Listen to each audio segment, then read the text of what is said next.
bikin YouTube channel. Hari ini aku akan mengajak mama aku untuk berdiskusi dan berbincang masalah kehidupan. Banyak banget kan kalian yang nanyain, Kak Nafa mana sih ibunya? Diajak dong bikin video. Aku pengen tahu ibunya tuh kayak gimana. Karena aku sering banget nulis tentang ibu, walaupun dia nggak pernah baca. Ini dia ibu aku. Sini mah. Kita duduk sini.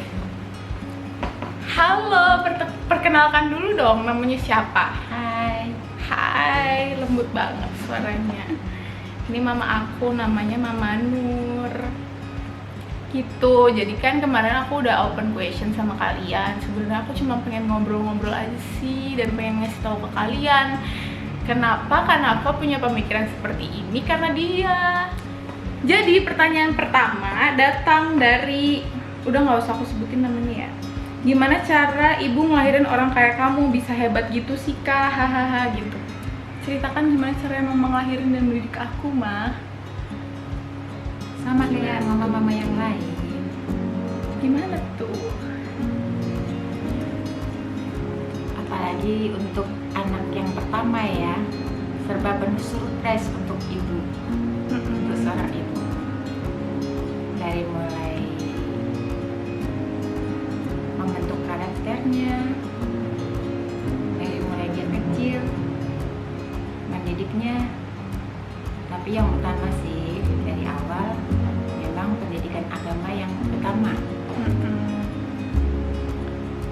yang ditekankan. Itu untuk fondasi dia sampai nafas dewasa seperti ini. Nah itu banyak banget kan, aku sering banget nulis tuh semua hal tuh kita harus pasrahin sama Gusti Allah, balikin ke Tuhan lewat doa ya, karena ibu aku mengajarkan untuk semuanya kudu berdoa. Pengen apa-apa didoain, sebelum bertindak tuh berdoa dulu deh, intinya begitu ya. Nah mirip-mirip ini aja deh. Bagaimana kalau toksik tuh kayak, mama tau toksik gak sih? Toksik tuh kayak racun gitu loh, kayak gak baik. Gimana kalau toksik ada di dalam rumah sendiri? Jadi lingkungan rumah tuh ternyata yang tidak baik untuk kita. Ini maksudnya racun dari lingkungan nih. Dan lingkungan dan keluarga, dan ternyata tuh toksik tuh dari keluarga kita sendiri gitu loh. Kan kita juga punya keluarga beberapa tuh yang toksik.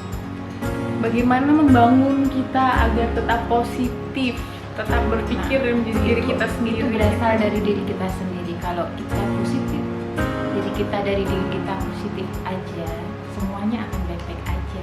Jadi semua dimulai dari kita sendiri, dari diri kita sendiri. Gimana tuh cara positifnya, Mak? Nah, gimana cara membuat hati kita bersih itu? Dengan mendekatkan diri kepada Allah, selalu ngomong yang baik-baik, selalu berpikiran yang baik-baik. Akhirnya kalian akan diberi jalan yang baik juga. Selalu mendoktrin diri untuk hal-hal yang baik, yang positif gitu intinya. Menurut mama perempuan baik itu seperti apa sih? Perempuan yang emang, apakah harus bertutur kata yang lembut, harus mandiri gitu? Kita bersikap lembut, bertutur kata lembut, ada waktunya sendiri. Tapi ada waktunya sendiri juga. Kita harus bisa menyuarakan diri kita, pendapat kita Sebagai perempuan ya. Sebagai perempuan, entah sebagai perempuan, ya tergantung masalahnya. Sebagai perempuan atau sebagai mama, waktu mama menghadapi suatu masalah, atau sebagai istri waktu menghadapi suami. Pokoknya harus bilang lah ya intinya. Iya. Kalian tuh maunya apa, Dan harus bisa menempatkan diri. Kan kebanyakan tuh perempuan sekarang tuh kalau kenapa-napa tuh ngambek, nggak mau apa, nggak tahu pengennya gimana, nggak tahu maunya apa, tuh lebih memilih untuk ngambek gitu loh mah perempuan sekarang tuh. Nah itu kita nggak harus selalu keras kepala, karena keras kepala itu belum tentu benar. Ada kalanya kita juga harus nyadar diri. Oh yang benar itu gini, harus bisa menerima pendapat orang lain. Iya, negosiasi lah ya sama orang lain. Sama anak-anaknya juga harus negosiasi berarti mah. Gitu. baik orang tua.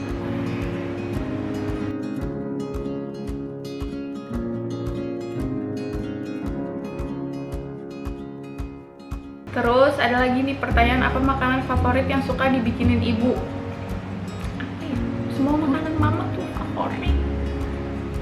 Tapi yang paling Ada doyan makan semua. BFA Masak terus. BFA masak terus.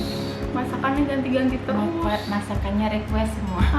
Tiba-tiba udah kayak Masjidil Haram ini rumah. Tiba-tiba pengen apa terkabul deh apa semua. Coba mama, ini ada yang nanya. Coba ibu ceritakan masa yang membuat bahagia apa aja saat punya anak, apalagi Kanafa. Setiap kali punya anak pasti kebahagiaan tersendiri ya. Siapapun itu, entah Nafa, entah adik-adiknya, semua memberikan kebahagiaan.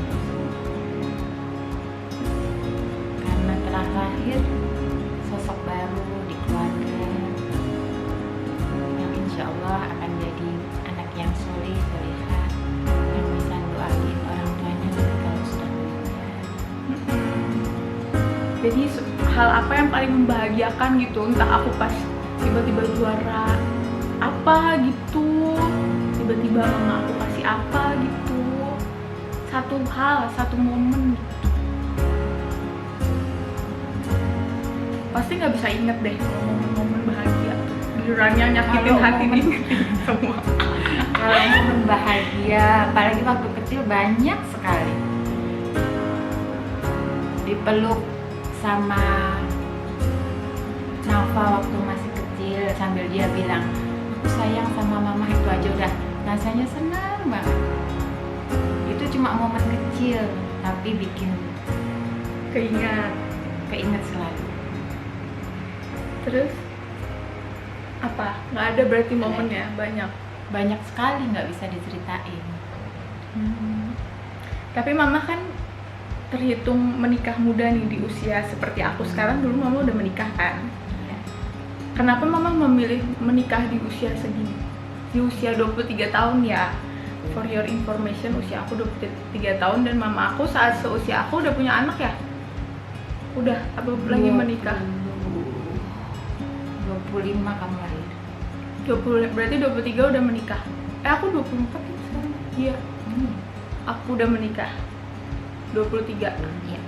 23 udah menikah. Apa yang membuat mama tuh tersadarkan, oh iya kayaknya 23 tahun nih aku udah harus menikah nih, dan kenapa mama memilih untuk menikah di usia segitu? Padahal yang aku ngerasain nih di usia aku aja tuh aku masih suka berdialog sama diri sendiri tuh belum tuntas. Cinta itu apa? Apakah laki-laki baik tuh dia? Apa bukan? Kayak gitu loh, Ma. Nah itu kan bisa kita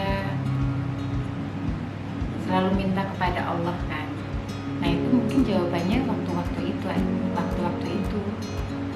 Jadi pas kejawab doanya pas mama usia itu.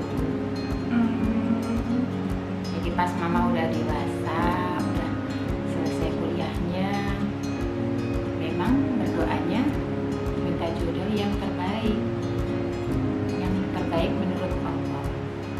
Dan itu didekatkan sama Allah, jawabannya itu ya udah, Nggak mikir apa-apa lagi. Tetap mempertimbangkan banyak aspek kan? tetap mempertimbangkan banyak aspek pasti itu. Tapi kalau sudah jodoh, Allah itu seolah-olah ngasih jalan, ini gampang aja semuanya.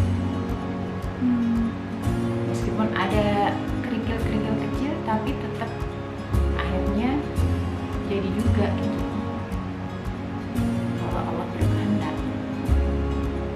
Kenapa ayah?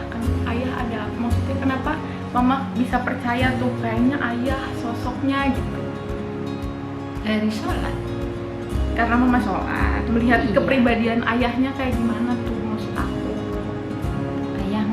Mama ngeliatnya sih cuma baik, sholat, udah. Cuma lihat baik dan sholatnya aja. nggak melihat aspek lain gitu. Aspek lainnya terlihat setelah menikah. Menikah berarti intinya kalau mau menikah tuh dilihat orangnya baik apa enggak, lihat sholatnya bagus apa enggak, terus didoain gitu aja. Iya. Tapi kan sekarang banyak banget orang yang sholat juga jahat mah. Kan kita dibantu sama Allah gitu. Jadi pilihan Allah nggak bakalan beli. Ini ada yang nanya juga nih, bagaimana cara betah di rumah sedangkan rasa aman dan nyaman sudah nggak ada? Gimana? Itu kembali lagi kepada Allah. Kalau kita dekat kepada Allah, hati kita akan tenang, semuanya akan baik-baik aja. Kalau kita udah ngerasa nggak aman di rumah gitu mah, jadi kan rumah tuh sebenarnya pondasi utama kalau kita buat ngerasa aman, nyaman tuh di rumah kan. Mau di luar tuh lingkungan kita jahat sama kita, kalau kita kembali di rumah tuh kita tetap ngerasa aman gitu. Kalau keamanan dari rumah aja tuh nggak kita dapetin, rumah tuh udah bising, udah suka ribut terus gitu. Gimana ngebangunnya? Kan ibu sebenarnya kontrol utama dari isi rumah tuh ibu nggak sih? Nah gimana tuh mau menjadi sosok ibu untuk anakku harus begini, anakku harus begitu gitu mah. Bingung ya? Kalau mama sih, mama coba deketin anak-anak mama ya. Satu persatu ya. Terus kalau udah dideketin satu persatu, Tapi kadang anaknya juga susah dideketin. Tapi kayaknya ke belakang ini semakin dewasa mereka, semakin bisa diajak ngomong, lebih enak, lebih terbuka. Jadi kita bisa saling menyampaikan argumentasi kita untuk nyari titik temu dan mencari jalan keluarnya. iya sih, yang penting tuh sama-sama mau ngomong sih, sama-sama mau ngomong, sama-sama mau cerita masalah kehidupannya tuh apa yang lagi dipikirin, jujur. Terus nanti ujungnya ketemu jalan keluar sih. Kalau ada masalah, jangan diam-diam terus lari. Gimana menurut mama mengembalikan kepercayaan yang sudah dihancurkan? Gimana tuh? Pasti kan mama pernah tuh seumur hidup sama ayah dikecewakan. Pernah nggak sih? Pernah nggak sih? Nah, namanya orang pernah dikecewain ya pernah. Nah, gimana caranya mama tuh melupain rasa kecewa itu dan kembali jatuh cinta lagi. Dengan berlalunya waktu, semua akan kembali seperti semula. Meskipun nggak bisa seperti semula juga sih. Gimana tuh?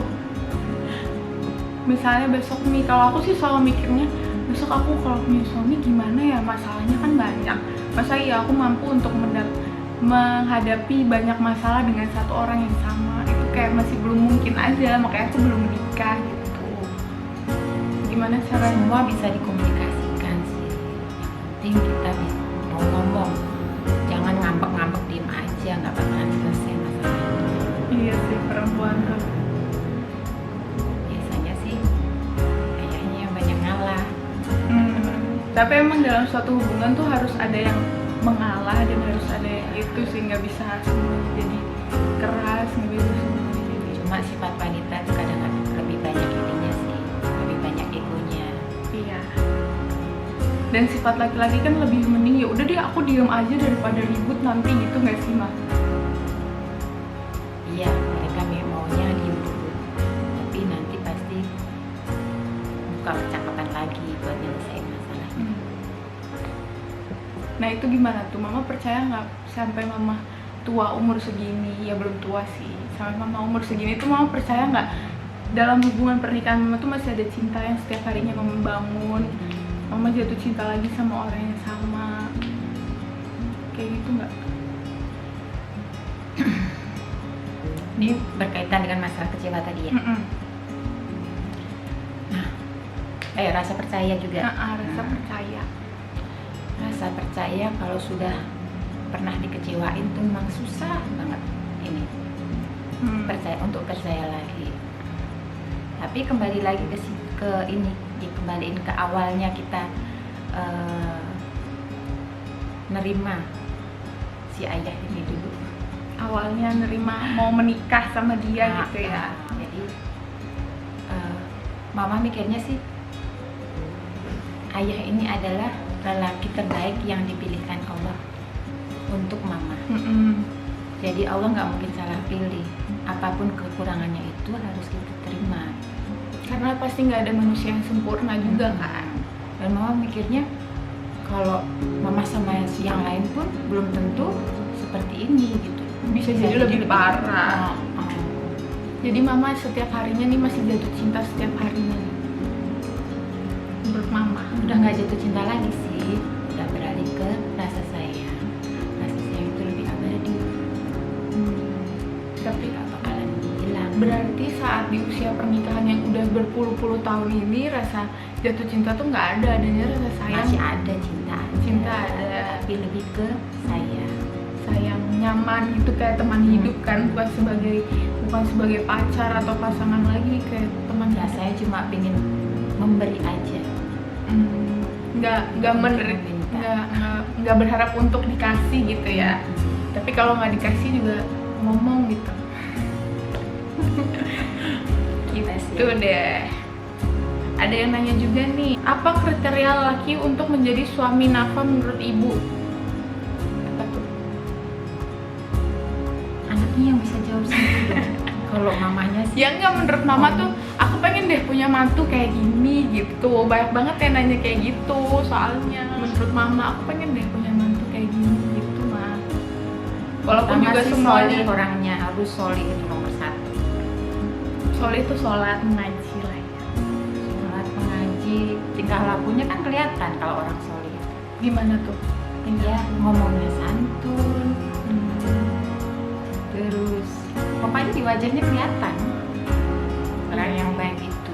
Tapi percaya nggak percaya tuh seorang ibu tuh emang bisa menilai orang ini baik apa enggak, walaupun tanpa berbicara tuh orang itu udah dilihat aja kayaknya nggak baik, kayaknya baik, udah bisa aja gitu mama aku mah. Itu udah tahu. Terus apa lagi nih? Seorang mama itu punya indera keenam. Iya, ke-9 inderanya kalau ada mah.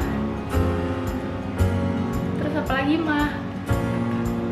Ya kudu solih, sholatnya bagus, tutur katanya santun, Bisa masuk ke keluarga kita. Enak gitu ya. ngobrolnya gitu. Bisa masuk ke, kita kan keluarga besar nih, adik-adik Nafa banyak. Pokoknya bisa sama-sama lah seperti kita sekarang ini. Jadi kayak nggak ada orang asing baru ya rasanya, kayak sama-sama bisa jadi keluarga gitu. Terus apakah harus bekerja menjadi Bekerja ya harus. apa gitu? Kan mau ngasih makan anaknya mama, masa nggak kerja? Apakah harus anak pesantren gitu? Enggak harus pesantren. Tapi Tadi harus sholih. Sholih itu nggak cuma sholatnya yang apa? Sholatnya yang cukit-cukit itu enggak. Sholih itu kan dari hati. dan itu terlihat oleh indera ke-9-nya mama gitu. Berarti kudu sholat lah ya. Berarti mama tidak mengizinkan aku untuk pacaran beda agama. Karena ada yang nanya nih, Jangan. kenapa tuh? Menurut mama, Kan seiman. apa tanggapan mama untuk orang yang pacaran beda agama? Pacaran satu agama aja udah dilarang ya, apalagi beda agama ya, Ma? Iya. Yang seagama aja masih banyak ininya. Tahapannya. Tahapannya dan gonjang-ganjingnya, apalagi yang beda agama. Yang nggak seiman. Percaya tidak kalau sebuah perasaan suka bisa hilang begitu saja tiba-tiba, bahkan tanpa tahu kenapa? Tuh, kayak tiba-tiba tuh mama moodnya hilang, tiba-tiba pengen marah. Itu gimana tuh cara menyingkapinya? Mood swing dan perasaan mama, tiba-tiba tuh mama bete, tiba-tiba marah, terus hilang, tiba-tiba mama sayangnya hilang gitu. Kalau udah gitu mau pengennya diem aja, pergi ke suatu tempat yang jauh, nggak ada orang yang mama kenal gitu aja. Menenangkan diri ya. Gimana sih caranya konsisten gitu mah jadi perempuan? Perempuan tuh Konsisten apa ini? konsisten ya. Aku sekarang nih ibu rumah tangga, mama sekarang ibu rumah tangga nih. Berarti kan semua orang kan role modelnya mama kan. Mama sebagai panutannya kan. Gimana caranya mama konsisten? Kan kita juga ngelihatnya nih, oh iya, jadi perempuan tuh harus kayak gini karena mama aku kayak gini, karena ibu aku kayak gini gitu loh. Gimana harus konsisten, aku tuh begini, perempuan yang baik tuh begini gitu, tanpa melihatkan sisi buruk dari seorang perempuan gitu. Kan itu udah alami keluar. Oh, kalau udah punya ibu alami ya. Kalau udah jadi ibu, Mau alami. berarti mama Itu sebelum punya anak, aku pertama kali nggak seperti itu, masih ada sifat kekanak-kanakannya, masih ngasih makan ego sendiri gitu. Ya aku juga sih. Gimana tuh? Kalau sifat kekanak-kanakan mah sampai sekarang pun kadang-kadang masih muncul juga jadi mama ya. Ngerasain nggak? Ngerasain lah udah kali. Ya nggak apa-apa lah. Sifat kekanakan kan kadang-kadang perlu muncul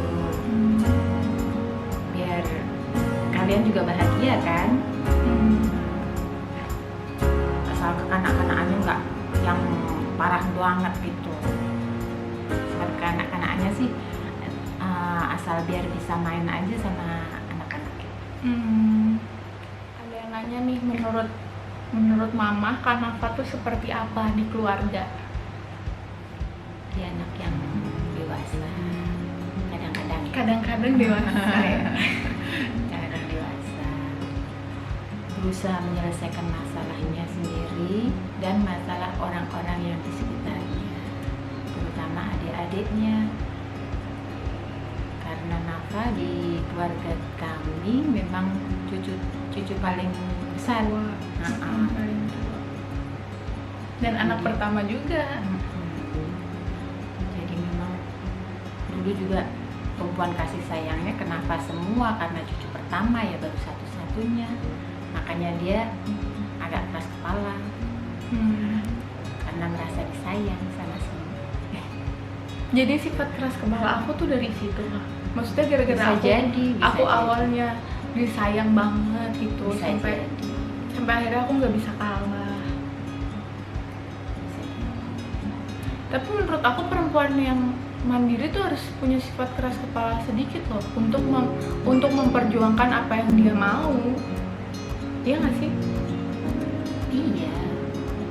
Untuk memperjuangkan apa yang dia mau, apa yang dia suka. Untuk mencapai kita lebih sukses, untuk mencapai sesuatu yang kita inginkan, itu kadang-kadang kita perlu keras kepala. Tapi yang mama bilang, kadang untuk menyelesaikan suatu masalah kita nggak bisa pakai keras kepalanya itu. Kepala batu itu malah nanti jadi bubar semuanya akhirnya. Iya sih. Terus habis itu kenapa orang seperti apa? Ya itu, kalau sama adik-adiknya ngomong, berusaha menyelesaikan masalah-masalah mereka, berusaha sok dewasa. Tapi mama sadar nggak sih sedikit banyak sifat aku sekarang itu sama kayak sifat mama waktu masa muda? Merasakan itu nggak? Banyak yang sama, banyak yang mirip banget. Berarti mama dulu waktu muda juga keras kepala dan seperti ini juga. Iya, tapi mama lebih banyak ini. Kalau aku lebih banyak menyuarakan apa yang aku pengenin gitu kan. Terus menurut mama nih, gimana caranya jadi perempuan yang emang, kan pertama tuh kita harus sayang sama diri kita sendiri dulu kan, baru sayang sama orang lain. Dulu juga mama pun punya masalah seperti itu kan. Mama ngerasa insecure, aku kok kayaknya nggak lebih baik daripada teman-teman aku ya, aku kok punya badan yang gendut, aku punya badan yang kurus kayak gitu. Menurut kamu gimana tuh caranya sayang sama diri sendiri dulu, baru kita ngasih lihat ini loh aku, dan aura positif itu tuh terpancar sendiri. Kalau Nafa tuh selalu bilang sama teman-teman tuh ya udah, kali apapun yang ada di diri kalian tuh biarin aja, itu tuh kuasa penuh untuk kalian sendiri. Kalian mau kurus mau gendut, kalau kalian percaya diri tuh semuanya tetap terlihat baik. Mama juga dulu kan ngajarin aku, kamu tuh cantik apa adanya, kamu tuh harus tetap biasa aja, natural aja, dan itu tuh kecantikan terpancar sendiri gitu kan. Mama sering bilang gitu. Nah, menurut Mama gimana nih buat teman-teman yang lain tuh sering banget insecure sama diri sendiri, sering galau, aku tuh nggak pede kayak gini kayak gitu, karena banyak banget yang nanya sama aku gimana caranya percaya diri sih kayak gitu. Semua itu kembali ke kita sendiri dulu ya. Itu tadi, dari kita berpikir positif, bertingkah laku positif, itu semua akan muncul di diri kita. Jadi segala yang baik-baik itu akan memancar di tingkah laku kita, di wajah kita, di cara bicara kita. Nah, itu biasanya membuat orang-orang juga jadi suka sama kita, menaruh kepercayaan, suka, jadi banyak temen. Kalau kita Nah, jadi diri kita sendiri, iya. Pokoknya harus jadi diri sendiri gitu ya, nggak boleh Tapi diri sendiri kita pun kita harus terus koreksi diri kita, apa yang salah di diri kita. Introspeksi diri, percaya diri itu juga penting nggak sih, Ma? Percaya diri penting, tapi kepedean nggak bagus. Oh, nggak bagus. Gimana tuh cara menyekat diri? Aku nggak boleh kepedean dan nggak boleh over pede atau kurang pede gitu.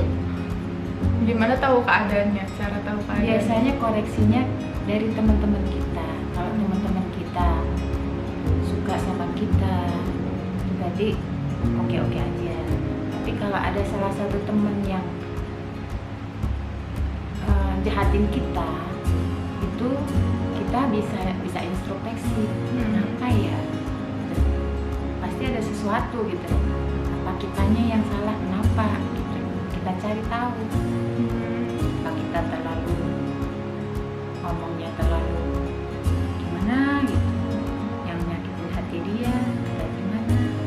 Pasti ada sesuatu. Iya sih, yang aku belajar dari Mama tuh, pokoknya kalau kita mendapatkan perlakuan buruk dari orang lain, kita harus lihat dulu nih diri kita tuh salah apa, karena tuh pasti diri kita tuh juga jangan salah. nyalahin orang lain dulu. Jangan nyalahin Kita orang salahin lain dulu diri kita dulu, kita lihat dulu, kita ngaca dulu. Iya, tapi kesalahan yang ada di diri kita itu tuh nggak bikin kita insecure ya, bikin kita tuh memperbaiki diri kita menjadi lebih baik, bukan bikin kita malah ngurung diri di kamar, nggak mau berteman. Tetap harus membangun diri untuk jauh lebih baik lagi gitu ya, Mam. Gitu. Terus apa nih buat terakhir apa yang Mama mau sampein buat anak-anak muda di luar sana yang dalam umur usia mau menikah seperti aku dan teman-temanku yang lain? Itu tuh apa? Seperti mungkin kalian tuh harus memilih jodoh yang seperti ini, harus selesai sama diri sendiri dulu gitu. Ya, banyak berdoa, itu yang utama. Banyak berdoa, banyak meminta kepada Allah. Semoga dikasih jodoh yang terbaik. Jodoh yang terbaik ini bukan yang terbaik menurut kalian, tapi menurut Allah. Karena yang terbaik menurut Allah itu udah pasti biasanya insya Allah baik Di dunia kalian, di dunia maupun akhirat. Yang pertama, jangan nurutin rasa cinta aja, nalar juga harus. Karena cinta sebenarnya bisa dibangun saat pernikahan ya. Udah nikah. Jadi tuh Mama sebelum menikah sama ayah pun nggak cinta kan? Enggak kan? Membangun cinta semuanya tuh saat pernikahan. Gitu sih. Berarti benar pepatah Jawa yang apa? Beting tresno jalanan suku kulino ya, Ma? belum kulino juga. Belum kulino juga, tapi dibiasakan sendiri. Enggak, waktu tumbuh rasa itu tuh enggak. Begitu nikah berapa hari udah langsung seneng aja. Ada aja tuh yang dibuat jatuh cinta, ada aja yang dibuat senang. Jadi enggak, kalau Witing Trisno Jalan Soko Kulino kan karena udah berapa lama gitu kan, terus suka gitu kan. Ini kan enggak, berapa hari nikah udah langsung Kayak dikasih mukjizat sama Gusti Allah gitu ya. Iya, Kamu udah langsung melaksanakan ibadah, menyempurnakan ibadah tuh ya kalau menikah. Terus makanya dikasih cinta gitu. Jadi sebenarnya tuh membangun cinta dari awal sebelum pernikahan tuh nggak salah juga sih, cuma ternyata masih bisa dibangun saat menikah. Tapi tetap harus mengenal calon kita kan sebelum menikah. Iya, itu penting sih. Harus mengenal dia, sifat-sifatnya, dia gimana sama keluarganya, dia gimana sama teman-temannya, itu tetap harus mengenal. Nih ada yang nanya, sebenarnya mamanya Kanafa suka nulis juga nggak sih? Dulu punya cita-cita jadi penulis. Oh iya, Tapi- dulu punya cita-cita jadi Iya, dulu penulis. kan karena hobi mama kan dari dulu baca. Hmm. Semua bacaan apa aja, dari kecil tuh suka baca apa aja. Sampai kertas-kertas bekas pun dibaca. Saking hobinya baca. Punya keinginan jadi penulis juga, tapi tidak kesampaian. Tapi mama ternyata dulu juga suka nulis. Suka nulis apa suka baca? Mama bisa nulis nggak? Karena selama ini aku kan nggak pernah tahu tulisan mama. Bisa juga sih, Bisa juga. di sini cinta. Coba dulu kan ini suka balas surat cinta. Berarti mama aku suka menulis sebenarnya. Cuma emang dulu tuh aku ingetnya waktu kecil tuh kita suka surat-suratan ya mama. Iya nggak sih waktu zaman-zaman di rumah sana tuh? Iya, suka. Aku suka surat-suratan, balas-balas surat sama mama sekali dua kali gitu. Iya, kalau lagi ngambek apa-apa itu ngirim surat. Ngirimnya surat karena nggak bisa ngomong langsung. Jadi dulu waktu aku kecil tuh emang karena mama aku suka baca, jadi aku juga suka baca sih. Ya nggak sih? Kayak gitu mah. Iya, cuma ya Cuma baru-baru ini aja, baru setelah lulus SMA ya kak, baru intens banyak-banyak. baru berani untuk menulis lebih serius lagi sih. Sebenarnya aku udah punya keberanian aja. Kayak mama aku kan juga bisa menulis, tapi dia tidak punya keberanian untuk mengasih lihat tulisannya dia ke banyak orang. Kalau kalian emang suka nulis ya harus punya keberanian untuk ngasih lihat ke semua orang, menyebarkan tulisan itu, dan nggak ada tulisan yang jelek ataupun buruk gitu. Menurut Mama Kanafa, pernah nggak sih Mama Kanafa nemuin tulisan Kanafa yang jelek, apa nggak disukain sama dia? Jadi Mama pernah nggak baca tulisan aku terus Mama ngerasa tulisan Nafa kok tulisannya jelek gitu? Apa Mama nggak pernah baca tulisan aku? Ya mama nggak pernah ngeritik karena itu kan apa ya, ungkapan dia, istilahnya apresiasi dia ya, apresiasi Nafa. Nggak pernah dikritik sih, cuma oh Nafa udah sampai seperti ini. Mama mengikuti perkembangannya aja ya, berarti aku ternyata Jadi belajar. tulisan Nafa ini semakin lama semakin matang, semakin dalam juga, ada maknanya. Nah itu paling koreksinya seperti itu aja, tapi nggak pernah Nafa kok gini, harusnya gini, nggak ngatur-ngatur kayak gitu. Jadi Nafa biar berkembang. Oke. Terakhir nih sebelum kita menutup perbincangan aku sama mama aku, menurut mama nih, mama kasih pesan dong buat perempuan-perempuan lain. Ya pesan, mama tuh kalian tuh jadi perempuan tuh harus seperti ini, seperti itu. Aku sering banget tuh soalnya ngangkat topik tentang perempuan. Kalian tuh jadi perempuan tuh harus paham dulu sama diri kalian sendiri dulu, baru sayang sama orang lain. lain, selesain masalah diri kalian sendiri dulu, baru sama orang lain. Soalnya aku sering banget bilang sama teman-teman yang lain tuh, pokoknya kalian tuh harus bisa sendiri dulu, baru kalian ngajak orang lain untuk hidup bersama kalian gitu mah. Yang utama sih, jangan mudah memberikan hatimu kepada laki-laki. Betul, jangan berharap kesetiaan pada laki-laki kecuali sudah menikah. Berharap sama suami. Terus Jadi jangan mudah jatuh hati. Suka nggak apa-apa, tapi nggak jangan jatuh hati. jadi di kadar sukanya tuh dibatasin gitu ya, cuma suka aja, Tidak tidak suka kan bisa temenan aja. Tapi kebanyakan anak muda sekarang tuh kalau suka tuh kudu pacaran gitu mak, nggak bisa Itu ya kalau nggak bagus. kalau suka nggak punya cerita gitu. Nggak, itu yang nggak bagus. Kalau suka kan bisa jalan bersama teman-teman yang lain, kita jadi tahu sifatnya juga. Nah kalau mau melangkah ke hal yang serius, tinggal melangkah aja karena kita udah tahu sifat-sifatnya kan. Tuh.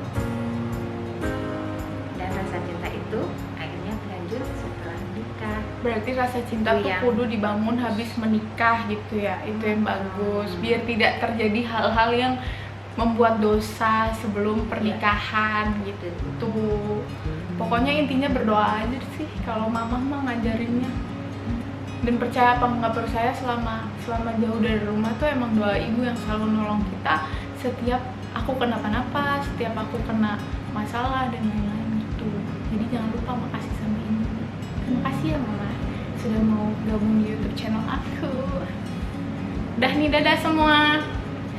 Jangan bosan-bosan, besok aku bikin YouTube channel lagi sama adekku.